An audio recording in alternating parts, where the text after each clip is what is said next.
তেসরা হিজরির শাওয়াল মাসে ইসলামের দ্বিতীয় যুদ্ধ উহুদ সংগঠিত হয়। মদিনার মসজিদে নববী থেকে উত্তরে ৫ কিলোমিটার দূরে উহুদের প্রান্তর। বদর যুদ্ধের ঠিক ১ বছর পর উহুদ যুদ্ধ হয়। মক্কার অমুসলিম ও মদিনার মুসলিমদের মধ্যে এই যুদ্ধ সংগঠিত হয়।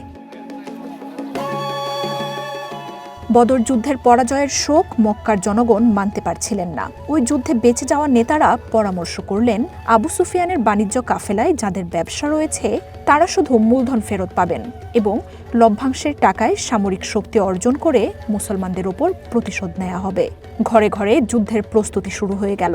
কিনারা ও তিহামা গোত্রের লোকেরা একেবারেই প্রস্তুত। হাবশিরা বর্ষা নিক্ষেপে পারদর্শী, তাদের তীর লক্ষ্যভ্রষ্ট হয় না। তাই ওয়াহশী নামের এক হাবশী কৃতদাসকে মুসলমানদের হত্যার বদলে মুক্তির প্রলোভন দেয়া হয়। যুদ্ধের সার্বিক প্রস্তুতি শেষে মদিনার দিকে রওনা হয় সুফিয়ানের নেতৃত্বে ৩,০০০-এর বেশি যোদ্ধা।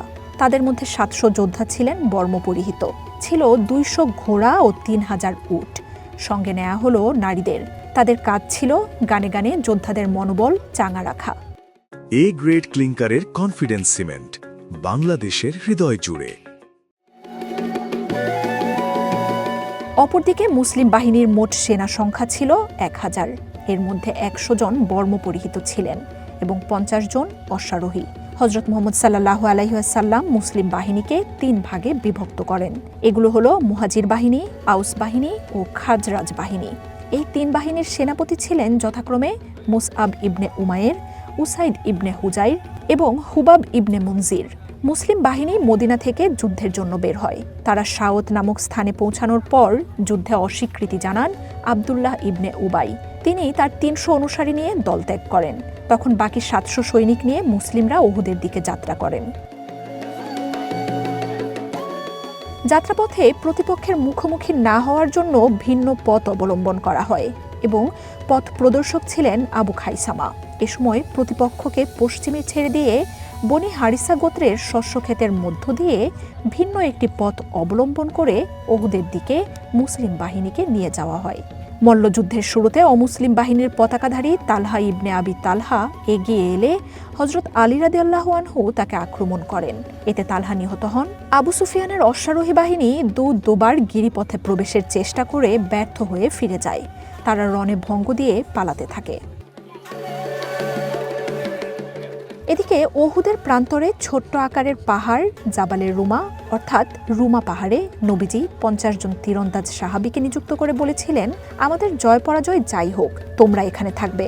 রাসূল সাল্লাল্লাহু আলাইহি ওয়াসাল্লাম তাদের আব্দুল্লাহ ইবনে জুবাইর রাদিয়াল্লাহু আনহু-এর নেতৃত্বে থাকার নির্দেশ দিয়েছিলেন। শত্রু বাহিনীকে পালাতে দেখে নিজেদের জয় হয়েছে ভেবে তারা নবীজির নির্দেশনার কথা ভুলে যান এবং গনিমতের মাল সংগ্রহে ব্যস্ত হয়ে পড়েন। কিন্তু নবীজির নির্দেশ উপেক্ষা করার মাসুল তাদের দিতে হলো। যখন তীরন্দাজরা গনিমতের মাল সংগ্রহে ব্যস্ত ছিলেন, তখন অমুসলিম বাহিনী গিরি অতিক্রম করে মুসলমানদের পেছন দিক থেকে আক্রমণ করে ছত্রভঙ্গ করে দেয়। অনাকাঙ্ক্ষিত এই পরিস্থিতিতে মুসলমানরা দিক বিদিক ছুটতে লাগলেন। অমুসলিমদের আক্রমণে হযরত মুসআব ইবনে উমাইর রাদিয়াল্লাহু আনহু ও নবীজির চাচা হযরত হামজা রাদিয়াল্লাহু আনহু শহীদ হন। হযরত মুসআব ইবনে উমাইর রাদিয়াল্লাহু আনহু এর দেহ অবয়ব নবীজির সঙ্গে সাদৃশ্য ছিল।